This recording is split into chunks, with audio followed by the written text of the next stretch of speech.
সবাইকে স্বাগতম জানিয়ে নতুন করে একটি ভিডিও নিয়ে এসেছি।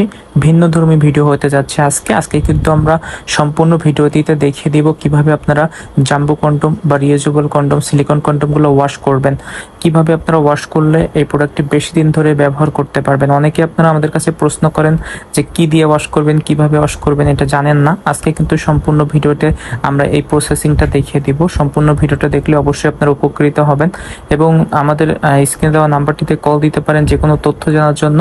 এবং যদি আমাদের চ্যানেলটিকে এখনো সাবস্ক্রাইব না করে থাকেন অবশ্যই সাবস্ক্রাইব করবেন এরকম নতুন নতুন তথ্য পেতে। কন্ডমগুলো ওয়াশ করার জন্য প্রথমে আপনাকে একটা পাত্র নিতে হবে এবং পরিষ্কার পানি, তার ভিতরে কিন্তু আপনি শ্যাম্পু দিতে পারেন বা এই জাতীয়, যাতে আপনার ক্ষার কম রয়েছে সে জাতীয় আপনি শ্যাম্পু সাবানগুলো ইউজ করতে পারেন। এভাবে কিন্তু ইউজ করে আপনি আপনার যে সিলিকন কন্ডমটি এটা কিন্তু ওয়াশ করে নিতে পারবেন খুব সহজেই কম সময়ের মধ্যে। সেই ক্ষেত্রে আপনারা যদি হালকা কুসুম গরম পানি ব্যবহার করেন তাহলে কিন্তু জীবাণুমুক্ত হয়ে যাবে, সিলিকনটা অনেক সুন্দর হয়ে যাবে। আমরা আপনাদেরকে জাস্ট ভিডিও দেখানোর জন্য ঠান্ডা পানি দিয়েই করতেছি। আপনারা হালকা কুসুম গরম পানিতে যদি এটা ওয়াশ করেন তাহলে কিন্তু জিনিসটা আরো সুন্দর হবে। সো এইভাবে কিন্তু আপনি যখন কন্ডমটি ইউজ করার পরে খুলে নেবেন, এটার ভিতরে আপনার স্পাম থাকতে পারে, ময়লা থাকতে পারে, এটা হালকা কুসুম আপনি জাস্ট হালকা ঠান্ডা পানি দিয়ে ধুয়ে তারপরে কুসুম গরম পানিতে আপনি সাবান পানিতে সুন্দরভাবে ওয়াশ করবেন।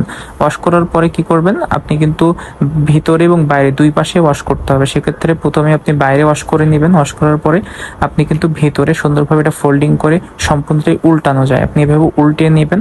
উল্টানোর পরে আপনি ইজিলি এটা ওয়াশ করে নেবেন। ঠিক আছে, আবারও ঠান্ডা পানি বা আপনি সাবান পানি দিয়ে ওয়াশ করে দেন আপনি শুকনো কাপড় দিয়ে এটা কিন্তু আপনি সুন্দরভাবে রেখে দিতে পারেন। এটা অবশ্যই শুকনো করার জন্য রোদে রাখবেন না, শুকনো করার জন্য আগুনের পাশে নিয়ে যাবেন না। এবং কন্ডম ব্যবহার করার সময় বা আপনি সহবাস করার সময় অবশ্যই যে জেলগুলো পাওয়া যায়, ওয়াটার সলিউবল জেল, সেটা ব্যবহার করবেন। সো দেখতে পাচ্ছেন আমরা কিন্তু ওয়াশ করে নিলাম ভিতরে এবং বাইরে সুন্দরভাবে। সো সাবান পানি দিয়ে যখন আপনি ওয়াশ করবেন হালকা কুসুম গরম সাবান পানি দিয়ে, তখন কিন্তু জীবাণুমুক্ত হয়ে যায়। আপনারা কিন্তু নিরাপদে সহবাস করতে পারেন এবং আপনাদের যে সহবাসের সময়টা অনেক বেশি রোমাঞ্চকর হয়ে ওঠে। কারণ সিলিকন কন্ডমগুলো অনেক নরম হয়, সফট হয় এবং এটা কিন্তু সামনে 1 ইঞ্চি ভর থাকে, সাথে আপনার লক সিস্টেম থাকে, যার ফলে আপনাদের সহবাসে অনেক বেশি আরামদায়ক হয়। সো আপনি এভাবেই কিন্তু সুন্দরভাবে যখন ওয়াশ করে নেবেন তখন এটা জীবাণুমুক্ত হয়ে যাবে এবং আপনি কিন্তু নিরাপদে আবারও ব্যবহার করার উপযোগী হয়ে যাবে। আর এভাবে ওয়াশ করে করে কিন্তু এটা 2 থেকে 3 বছর প্লাস আপনি ইউজ করতে পারবেন।